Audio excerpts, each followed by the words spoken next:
is nothing as powerful as a changed mind.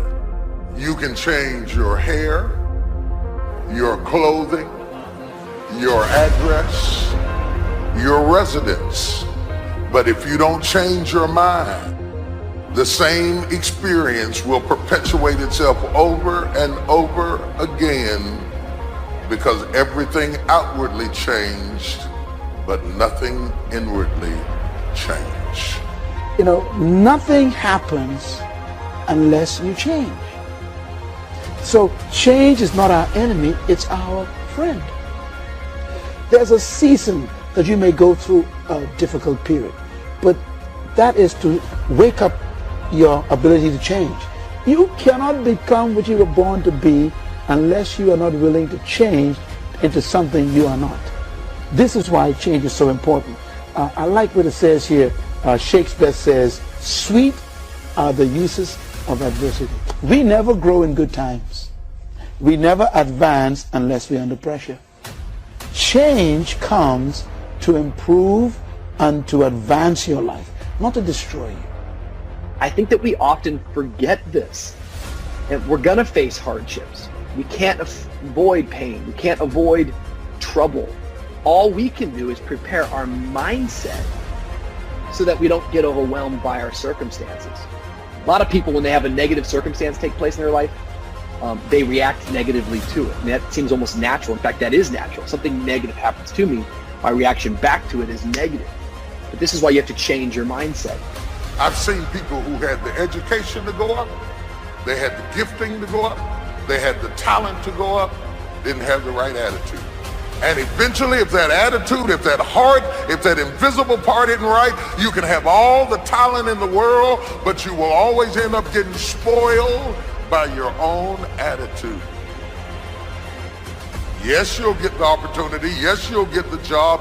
Yes, you'll get the deal, but you won't be able to keep it because your attitude will corrupt every opportunity that life offers you. Never saw it coming. Life isn't what happens to you when you're looking.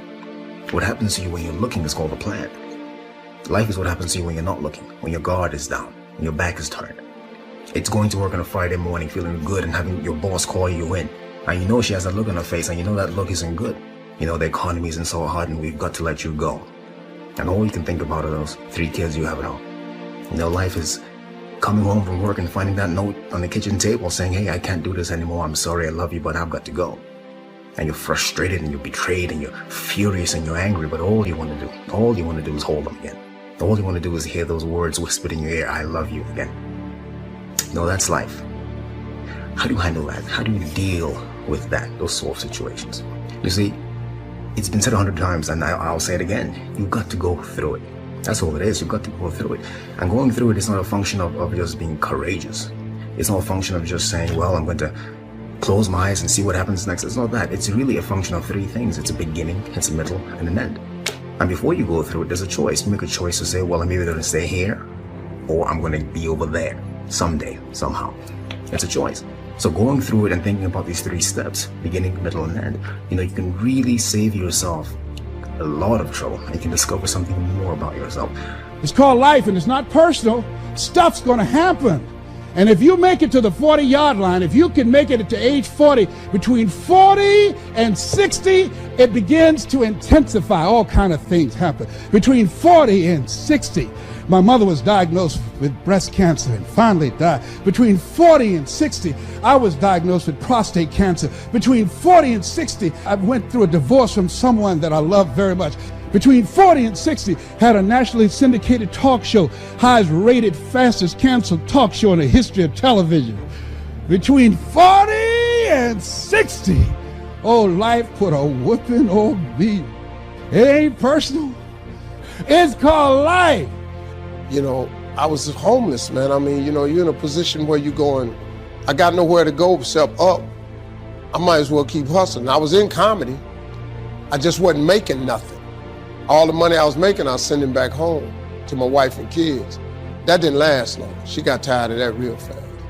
But I couldn't go back to Cleveland because I wouldn't have enough money to drive back down south to perform.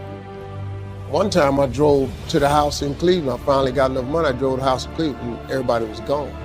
I didn't see my kids for almost 2 years. They just left, boarded up the house. So next thing you know, I'm in the car. I lived there, but it taught me determination, man. I'm a really, really determined person. It also taught me that no matter what happens to you, it ain't over. I was determined to be something. As long as God wakes you up, that means he ain't through with you yet. There is nothing as powerful as a changed mind. The only way off of welfare is to change your default settings. The only way to get a good education is to change your default settings. As long as you're programmed with what you can't do and what you can't be and what you can't have, you will never get up. But I dare you to go into your phone booth like Clark Kent and spin around and come out Superman and say, wait a minute, I'm better than this. I'm getting ready to change my default setting. I will not let you abuse me. I will not stay. There is nothing as powerful as a changed mind. So the first thing you have to think about when you're going through something is very simple. It's, I'm not where I want to be, but I know I can get there. I have faith that I'm going to get where I want to be. So yeah, go through the grieving process. Grieve, accept that, say yes to that. You know, one day you look up and, you know, you're still in pain, you're still hurting, but you realize that, hey, it's not as bad as it was. It doesn't hurt as much as it did. And I'm going forward, I'm moving forward. And at some point you emerge, you get to the other side, and you know that, hey, I haven't forgotten, but the pain doesn't hold you captive anymore. You're not crippled by the emotion, by the experience. You're not living out of the past, out of your experiences of pain and defeat and betrayal. You're not living out of all that stuff. You're living in a new perspective. It's not what happens that determines the major part of your future. It's not what happens. What happens happens to us all. The key is what you do about it. You will start that process of change. Do something different the next 90 days than you did the last 90 days, like picking up the books to read. Do something different, like the new health disciplines, relationship with your family, whatever it is, doesn't matter how small it is. If you'll start doing different things with the same circumstances, since we cannot change the circumstances, but we can change ourselves. We can change what we do. Anytime you go through something, there's a fight. It's either a spiritual fight, an emotional fight, a physical fight. There's some sort of fight. But the key to the whole thing of this fight is that the form is in the fight. That's the only thing you should take away from here today. The form is in the fight. What does that mean? It means that you don't get to become this interesting, dynamic, creative, courageous woman, amazing man, without going through something. Right? That's where the form is. The people who are formed are the people who you see them and they stand out to you.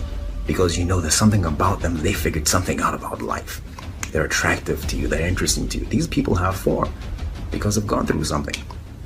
You know, so don't run away from the fight. Meaning, go through it. Don't be afraid to go through it. Get through it, because at the end of getting through it, I guarantee you there's at least one thing you discover about yourself. You discover that there's a version of you you haven't discovered yet. You don't even know exists yet. It's not that you might not mess up and do what you used to do. It's just that it's no longer your normal. And when it's no longer your normal, you will never go back to it like it used to have you. Because the moment you get out of the situation, you change back into who you're supposed to be. Y'all don't hear what I'm saying to you. Both the pig and the sheep can fall into the same mud, but the difference is in the default. The pig is defaulted to lack the mud. The sheep has a default that says, I don't belong in this mess. I might be in this mess, but I don't belong.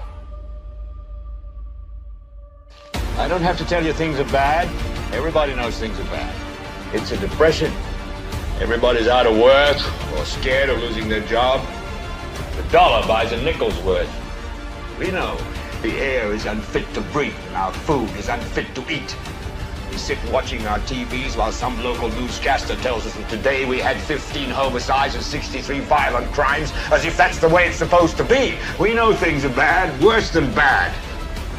want you to protest. I don't want you to riot. I don't want you to write to your congressman because I wouldn't know what to tell you to write. I don't know what to do about the depression and the inflations and the crime in the street. All I know is that first, you've got to say, I'm a human being. God damn it! My life has value.